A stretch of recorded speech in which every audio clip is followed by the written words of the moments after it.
So Edge is coming out to the ring. They've already three times hinted at the possibility that he might be retiring. So that's news to me. So Edge just announced that he's retiring because of the accumulation of injuries, starting with his neck surgery 8 years ago. I'm just waiting for the swerve. Are they really going to let him retire as champion? Wow, so that really was a bit of a shocker there. Edge just announced his retirement. He pretty much ran the gamut of his entire career. That retirement speech was pretty much his a career retrospective of sorts. I was looking for the swerve and it didn't happen, and so I'm just going to assume that was a legit announcement. That really was his retirement speech. And like I said, it was.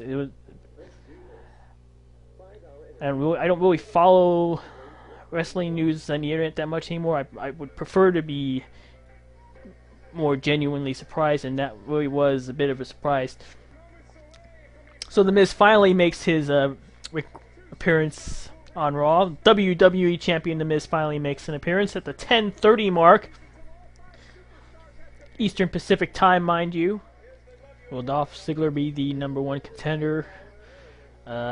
Probably not, considering he's one of the first two men in the ring, along with Randy Orton. I would be shocked if Ziggler gets the pin here and moves on to the Gauntlet match. I predict a quick RKO I predict Orton's going to get a quick RKO for the win. He's going to get the RKO out of nowhere. Oh, Ziggler did get the win after all, but only after Nexus interfered stepped in to interfere with Randy Orton. So coming out of the break, we are watching Dolph Ziggler now in the ring against R-Truth, and can Ziggler just get the quick pin or get it over with? I mean, come on, seriously, it feels like one of those mid-card matches right now. Not much, it's devoid of drama. I mean, it's like everyone, it's silent. Everyone knows what the outcome of this is going to be. I don't see any surprises here. Unlike when Randy Orton was attacked by Nexus, which cost him the match. So, and maybe if R-Truth was the fourth or the last guy coming into the ring, maybe there'd be a little bit more drama. But the fact that he's the third man out of 5 in this gauntlet, there's no doubt what's going to happen here. Don't forget the last time we saw R-Truth, he lost the match to Alberto Del Rio the week before WrestleMania. Oh! That should be it. 2.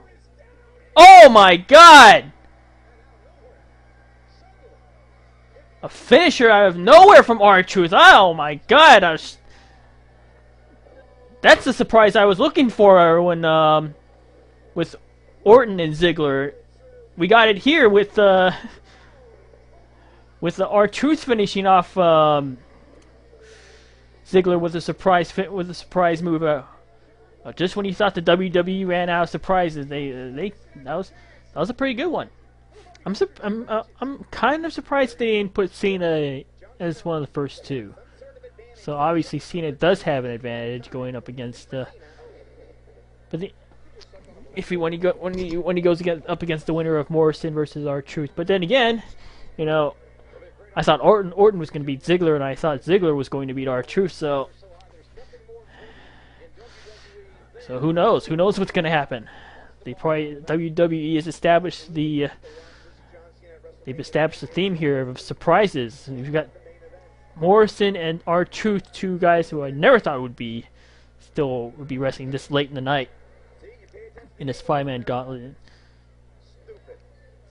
It's kind of sad that it's a bit of the crowd's kind of dead for this match. It's almost as if everyone's expecting Cena to eventually come out and pull this one off. There would be two faces in the ring as well. Let's not forget that. Orton's out, and you got the heel Ziggler's out. So it'll be interesting to see what kind of drama they can manufacture here. Oh my God, 2 wins in a row for R-Truth. Miz rubbing it in his face, pointing out the logical flaw in going for the in Morrison going for his finisher. I predict Miz is going to have something to do with the end of this match. Miz is somehow going to interfere at the end of this match. I don't expect a clean win from R-Truth. If somehow R-Truth pulls this off and becomes #1 contender, it's not. I can't imagine it's going to be a clean win. No way. I'm going to say it right now. It's not going to be a clean win for R-Truth. Miz is gonna have something to say about that. He hasn't really done much of anything, so now is the right time for him to do something. Why doesn't Cena just try to go for the AA? R-Truth is already tired. Why does he not go through his Why is he taking his time? Why not just go send him up for the proto bomb and the 5-knuckle shuffle and the AA? Do it right now. Why take your time with all these high impact suplexes? Like, why not just go for the attitude adjustment right now? I don't understand the logic of this match. It's almost. This is what they should have done in the beginning. This is what Cena should have done at the beginning of the match. And as you might expect, Miz is going to interfere. Oh, that's creative. So Miz and Alex Riley, they both attacked Cena and R-Truth. A double disqualification. No clear winner. No clear #1 contender. Ha! What a creative way to end the night. I'll admit. There is no #1 contender. There's gonna be 2 #1 contenders. There you go. There you go. Good job, Miz. Cena showing a little bit of attitude there towards the end. Both exchanging pats in the back, and then Cena ends it and then Cena in the end shoves R-Truth.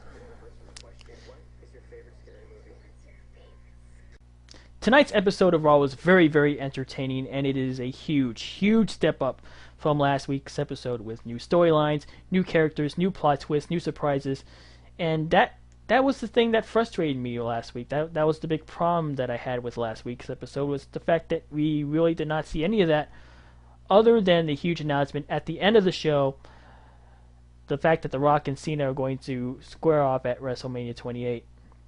And the fact, that the fact that the WWE spent these last 2 months, they spent so much of their focus, their time, their energy on The Rock's return and his feud with Cena, is the reason why I believe the storylines suffered, and as a result, the quality of WrestleMania suffered.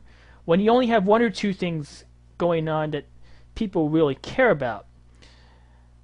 But if there is one good thing that happened, if there is one good thing that I took from this past episode, from last week's episode, is the fact that this announcement brought some much needed closure to the situation, and they even built a foundation for next year's WrestleMania. The fact that you have Cena and The Rock main eventing WrestleMania 28, or the WWE can finally move forward with new ideas, new storylines, new scenarios, and as a result, what we got was a very entertaining show tonight. And tonight's show raised some very intriguing questions. The biggest one being John Cena declaring that he's going to be the champion by the time the next WrestleMania rolls around. Will it happen? Could it be a matter of when it will happen? Those are the kinds of questions that you raise with a franchise player like Cena, and it also affects what the WWE is going to do with The Miz. How much longer is he going to be a main eventer, let alone a champion? He's been sort of an afterthought since he won the belt. And the recent track record, let's face it, the recent track record for WWE pushing new talent other than Cena or Orton or CM Punk or even The Miz himself has been spotty at best. And speaking of trying to push new talent, we can give him credit for at least trying. Will they be able to push someone new as a legitimate contender, a legitimate force on Raw? The next in line seems to be R-Truth. He's going to be it was a bit of a surprise seeing him at the end of the Gauntlet match. The fact that he's going to be one of the two top contenders challenging The Miz in a triple threat match at the next pay-per-view, besides John Cena. So that R-Truth Cena and R-Truth of all people challenging The Miz for the title. That was a bit of a pleasant surprise. What about speaking of new characters and pushing new characters and new stars? What about Sin Cara? He had a very impressive debut, even though it was against a jobber. What is going to be Sin Cara's next move? What about Awesome Kong? We saw a vignette for a possible debut in WWE. How long will we have to wait until she arrives and finally brings new life into a very stale Divas division?